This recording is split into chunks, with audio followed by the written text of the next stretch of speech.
that everybody mostly have an access to the internet.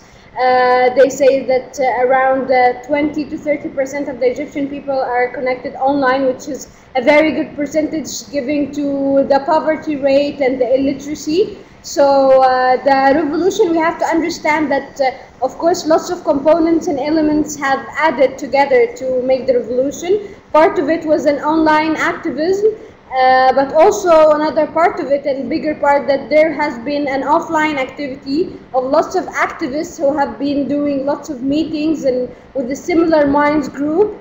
And this is how the organization of it happened. So people meet online and then they take also their ideas offline, and they use the anger and the sentiments of the people who were angry for the last 30 years of the corruption, of the political pressures. So many people who participated in the revolution have been active online and blogging and Twittering and Facebooking. But also the biggest block of them were people never been on the internet. But for the women's, I think that women have been an integral part of the revolution. They have been there since day one. Lots of women were into the clashes, and we saw lots of pictures with the women having also being there in the front lines.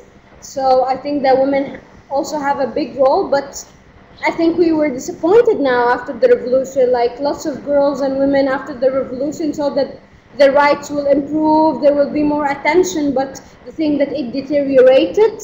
The freedom of expression in general, Egypt had lost its ranks. Like it ranked in 2010 at 129 in the freedom of expression according to the Human Rights Watch, but it deteriorated in 2011 into 159. So the slope is going downwards, and the same thing is for women's rights, because they are interconnected. The human rights with the women's rights in Egypt, kind of. So also women's rights, we see that the constitution that's being inmade, there have been some articles that were leaked.